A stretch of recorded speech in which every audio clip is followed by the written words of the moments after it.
Сәлем достар, бір сұрақ. Неге қазір дерттер көбейіп кетті?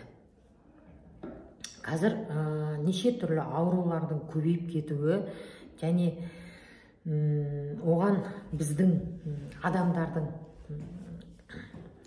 қарсы тұра алмай жатуы заңдылық болып тұр да. Ең бірінші, қазір құнарсыз жерден құнарсыз өнім келіп жатыр. Бұрын біздің ағзамызға келетін витаминдер қазір жоқ. Жоқтың қасы, мүлде жоқ демеймін, жоқтың қасы. Және синтетикалық витаминдер болып жатыр да. Сондықтан адамның ағзасына керекті, мысалы, адам топырақтан жаралды, топырақтан жаралдық. Енді сол топырақтан нәр алып жатқанбыз. Енді сол нәр азайып қалды да, оның орнын қолдан жасалған витаминдер алып жатыр. Сондықтан біз табиғи нәрсенің болмауынан адамның ағзасы әлсіреп жатыр. Әлсіз жерге ол міндетті түрде бір дерт келеді. Ал енді біз осы шығу жолы неде?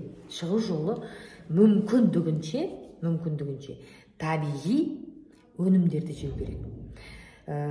Одан кейін біздің ағзамызға қажетті витаминдерді беруіміз керек.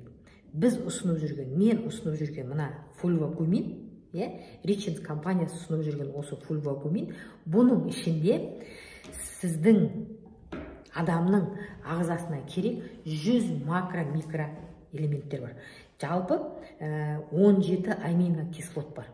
Сол біздің ағзамызға керек дүниелер. Бұл мынау сапропел. Жалпақ тілмен алғанда бұл батпақ. Осы жай батпақ емес. Негізінде Құранда сөз бар екен. Сыртқы дерттің шипасын жер бетіне қоям, ішкі дерттің шипасын жердің астына қоям деген. Міне мынау сол жердің астынан, кез келген жердің астынан алына бермейік. Реликті көлден сорып алынған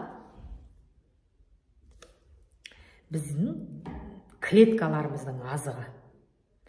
Түсінесіздер ме? Сондықтан клеткаларымыз азықтанбаған соң иммунитет әлсіреп жатыр. Иммунитет әлсіреген кезде уже кез келген дерт,